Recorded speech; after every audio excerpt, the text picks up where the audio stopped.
Смотрим, говорит, беспокоит что-то рулевочка. Подняли. Боже мой. Вот так вот, господа. Заезжайте вовремя на диагностику ходовой части. Не, Ну это вообще, да? Да нет, это пиздец. то подергаешь.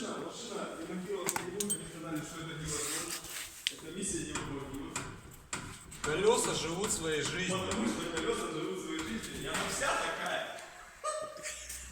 Чувак следит за авто. Так что, ребята, приезжайте, делайте диагностику.